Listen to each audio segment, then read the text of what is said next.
Berhenti bicara tentang masa lalu. Saatnya menatap masa depan. Bersama Ishak Rafiq, Direktur Eksekutif Masa Depan Institut.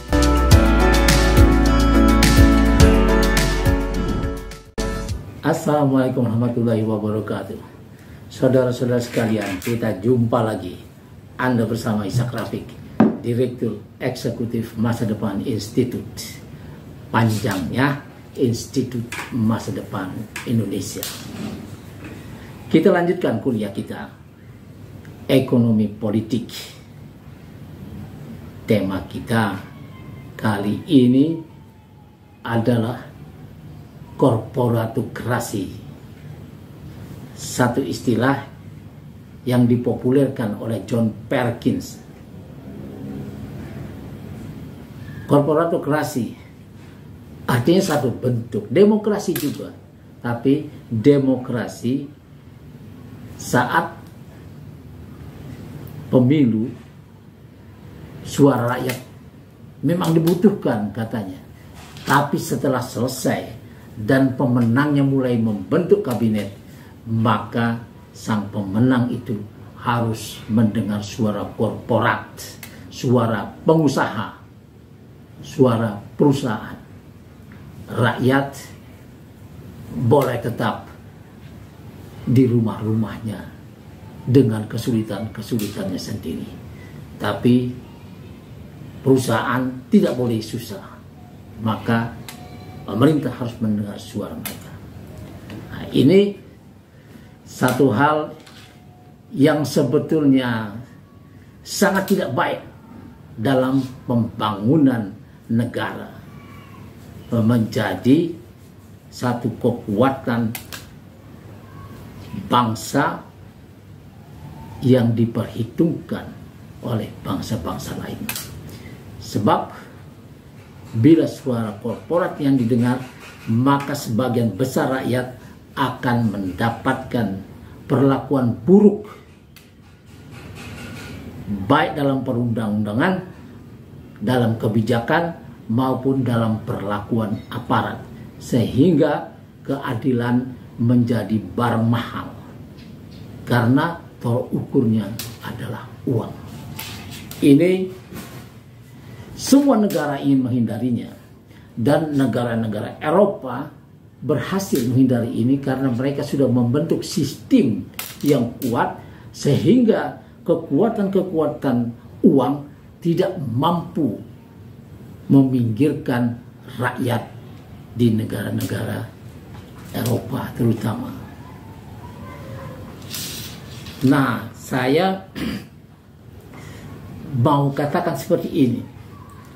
Sebetulnya kekuasaan ada di tangan pemerintah yang dipilih oleh rakyatnya. Dan dia seperti sudah saya jelaskan pada kuliah pertama, bahwa pemerintah ini yang dibentuk ini punya kewajiban, punya tugas melindungi segenap tumpah darah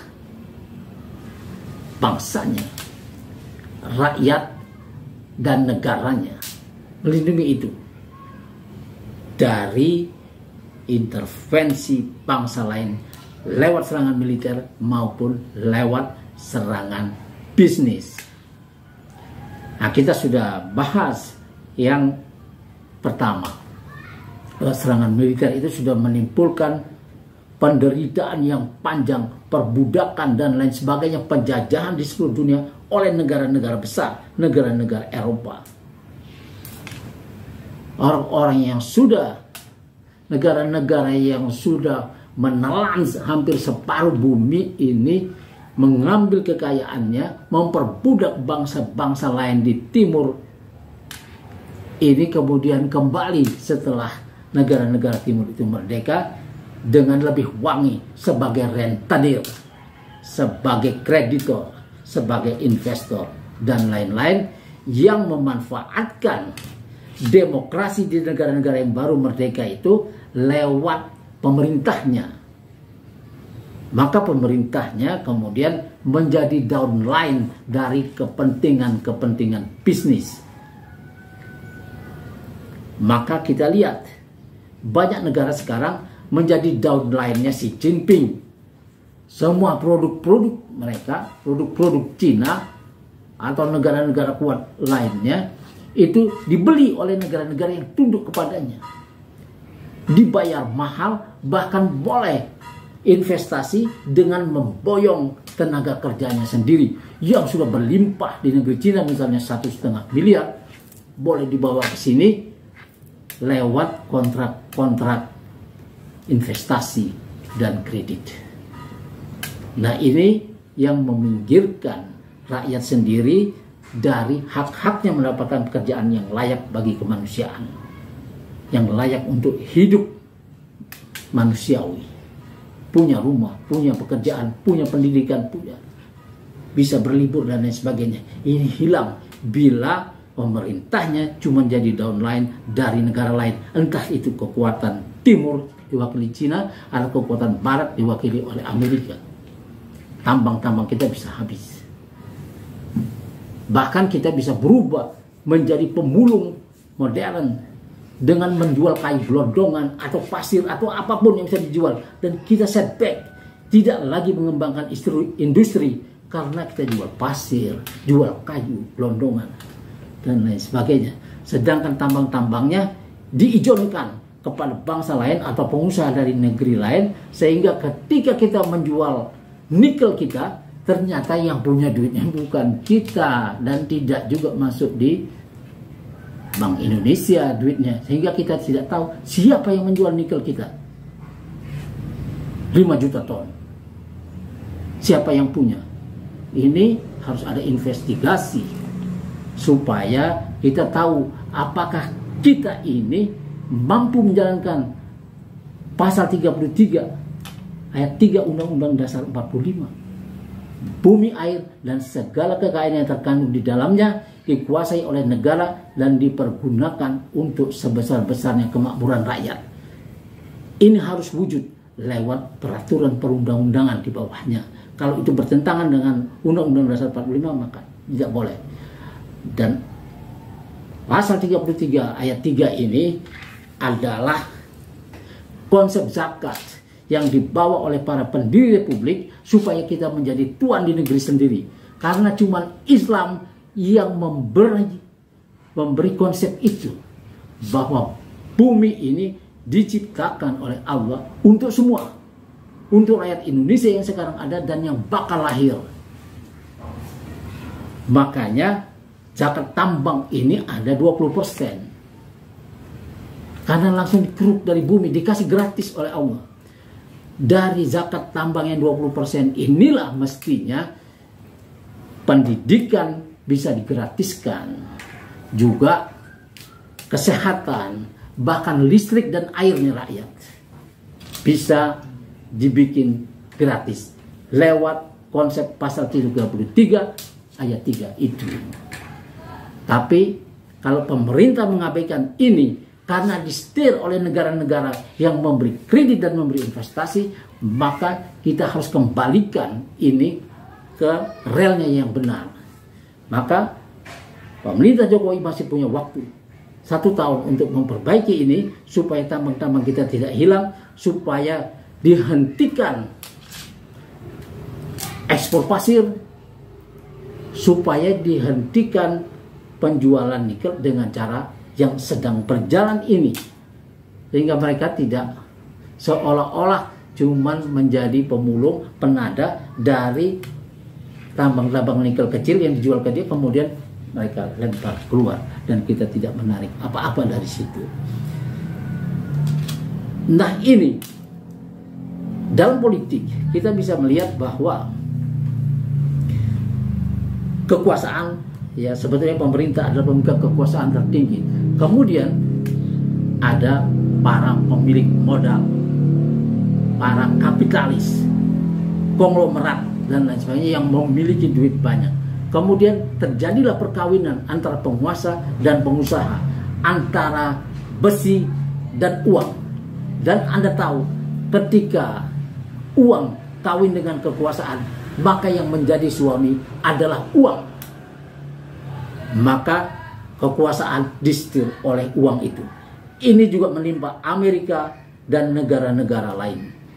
Ya, sehingga pemerintah Amerika tidak mampu dan loyo ketika berhadapan dengan para pengusaha senjata-senjata pembunuh massal. Mereka ingin ada perang di mana saja, sehingga senjata-senjata yang mereka produksi dibeli oleh negara-negara yang dibikin berperang satu sama lain. Dan kemudian mereka mengakuisisi negara-negara lain. Nah, ketika uang ini kawin dengan kekuasaan, uang menyetir kekuasaan. Kemudian dia kawin lagi dengan pengontrolnya, DPR. Dan ketika DPR kawin dengan uang, uang kembali menjadi suami dari wakil rakyat. Maka ini pun bisa dikendalikan. Maka apa yang terjadi kemudian? Rakyat kehilangan wakilnya dan kehilangan pemerintah yang mereka pilih itu untuk memakmurkan mereka. Dan ini para pengusaha ini ya tidak punya keluarga negaraan yang tetap. Dia bisa pindah kemana saja. Istilahnya quick Tianji, foot loose, tanpa kaki, bisa terbang kemana saja. Kita bisa lihat saat krisis. Lin Shuliong lari kemana? Samsul Nur Salim tidak tinggal di sini ketika krisis. Setelah menggangsir uangnya sendiri, mereka pergi ke negeri lain dan tidak balik, dan gampang mendapatkan kewarganegaraan lain. Beda dengan para ulama, kiai, habib, para pemikir kritis di negeri ini dan rakyat. Mereka cuma punya satu kewarganegaraan, warga negara Indonesia. Tidak bisa tukar sembarangan. Tapi kita memiliki orang-orang yang punya duit banyak, ya, yang tadi saya sebut, para teman-teman dari alumni perguruan tinggi seluruh Indonesia itu punya nama-nama 30 grup usaha yang mereka anggap inilah yang bikin miskin dan mengendalikan kekuasaan termasuk DPR dan bahkan kehakiman. Sekali-sekali memang mereka apes, tapi sebagian besar lolos dari kejaran hukum. Banyak nama-nama yang sudah beredar. Nah, orang-orang ini, para konglo ini menjadi tentara proksi dari negara-negara lain, dari bisnismen internasional yang lebih besar yang meminta bantuan mereka untuk melobi kekuasaan di dalam negeri, sehingga mereka menjadi partner-partner yang kaya raya. Dan itu juga yang disebut oleh John Perkins. Saudara-saudara kalian, kita akan ketemu lagi dalam bahasan yang lebih menarik soal ini, ekonomi politik. Wassalamualaikum warahmatullahi wabarakatuh.